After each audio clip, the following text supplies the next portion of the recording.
கம்முன்னு இருக்க வேண்டிய இடத்துல கம்முன்னு இருக்கணும், கும்முன்னு இருக்க வேண்டிய இடத்துல கும்முன்னு இருக்கணும். இது யார் சொல்றது? திரு விஜய் அவர்கள். அரசியல் அப்படி இருக்க முடியுமானே? கம்முன்னு இருக்க வேண்டிய இடத்துல கம்முன்னு இருப்பேன், கும்முன்னு இருக்க வேண்டிய இடத்துல கும்முன்னு இருப்பேன். திரு விஜய் அவங்ககிட்ட கேளுங்க, ஐயா கம்முன்னு இருங்க கும்முன்னு இருங்க, பேச வேண்டிய இடத்துல பேசுங்கன்னு நீங்க விஜய்கிட்ட சொன்னாவே நல்ல அரசியல்வாதியாக வருவாங்க. இவ்வளவு பிரச்சனை நடக்குது, இவ்வளவு சண்டைகள் நடக்குது. நான் பேசவே மாட்டேன், நான் வேடிக்கை மட்டும் பார்ப்பேன்னா உங்களை நம்பி எப்படி மக்கள் ஆட்சி பொறுப்பு கொடுப்பாங்க? தப்பா தப்புன்னு சொல்லுங்க, சரியா சரின்னு சொல்லுங்க. ரோட்டுக்கு இந்த பக்கம் இருங்க அல்லது ரோட்டுக்கு இந்த பக்கம் இருங்க, நடுவுல நின்னா எப்படிங்க ஐயா? வண்டி நடுவுல தானே வரும். அதனால திரு விஜய் அவர்கள் நியாயப்படி மக்களுடைய உணர்வு இன்னைக்கு எந்த பக்கம் இருக்கு? திருப்பரங்குன்றத்திலே தீபம் ஏற்றப்பட வேண்டும் என்று இருக்கிறது. அவங்களுடைய ஆதரவு எந்த பக்கம் இருக்கும்? நான் பேசவே மாட்டேன்னா அது எந்த விதமான அரசியல்? நான் தமிழ்நாட்டில் தொடர்ந்து சொல்றது, விஜய் அரசியல் இருக்கட்டும், அவர் சித்தாந்தத்தை சொல்லட்டும், மக்கள் ஓட்டு போட்டு முடிவெடுக்கட்டும். அப்படி இருக்கும் பொழுது எனக்கு ஒரு விஷயம் நான் பேசுவேன், ஒரு விஷயம் நான் பேச மாட்டேன்னா, இதே விஜய் அவர்கள் புதுச்சேரிக்கு வந்தார்.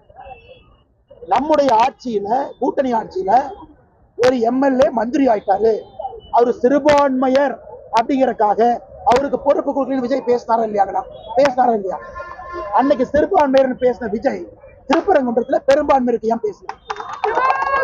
புதுச்சேரிக்கு வந்து சிறுபான்மையர் எம்எல்ஏவா இருக்காரு, அவருக்கு பொறுப்பு கொடுக்காததற்கான காரணம் அவர் சிறுபான்மையர் பேசிய விஜய் அங்க பெரும்பான்மையர் மக்கள் துன்பத்தில் இருக்கும் போது ஏன் பேசல?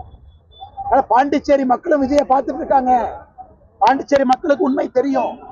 அதனால் தேர்தல் களத்துல மோதுவோம், நியாயமான விஷயத்திற்கு ஒன்றாக இருப்போம் என்பதுதான் நான் திரு விஜய் அவர்களுக்கு சொல்லக்கூடிய ஒரு தாழ்மையான.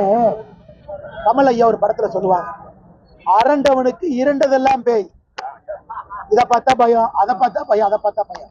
இன்னைக்கு திமுக காரங்களுக்கு வேலை பார்த்தா பயம், முருகரை பார்த்தா பயம், சிவனை பார்த்தா பயம், பாரதிய ஜனதா கட்சியை பார்த்தா பயம், இந்து முன்னணியை பார்த்தா பயம், யாரை பார்த்தாலும் பொட்டு வச்சா பயம், குங்குமம் வச்சா பயம். அரண்டவனுக்கு இரண்டவதெல்லாம் பயம், குன்றை பார்த்தாலும் பயம், அவங்களுக்கு விஜயை பார்த்தாலும் பயம். அதனால் அரண்டு போய் கிடந்திருக்கிறார்கள், இருண்ட உலகத்திலே வாழுகின்றார்கள், அதனால் பயத்தில். சபரிமலையில என்ன தீர்ப்பு? இத்தனை ஆண்டுகளா பெண்கள் போகக்கூடாது, இன்னைக்கு போலாம், அந்த தீர்ப்பை எதிர்க்கும். திருப்பரங்குன்ற என்ன தீர்ப்பு?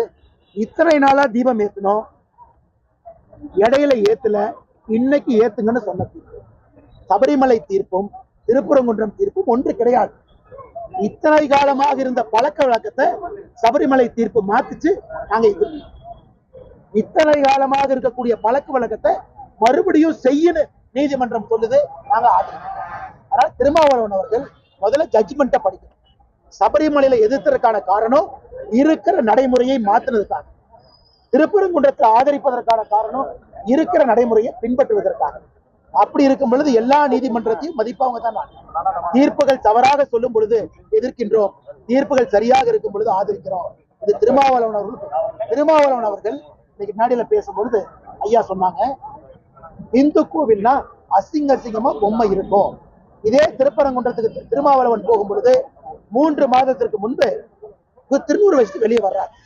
ஒரு அம்மா வந்து ஐயா செல்ஃபி எடுக்கணும்னு சொல்லும் பொழுது திருநூரை அழித்து விட்டு செல்ஃபி எடுத்த திருமாவளவன் அவர்கள் திருப்பரங்குன்றத்தை பத்தி பேசுவதற்கு எந்த அருகதையும் இல்லாதவர்கள்.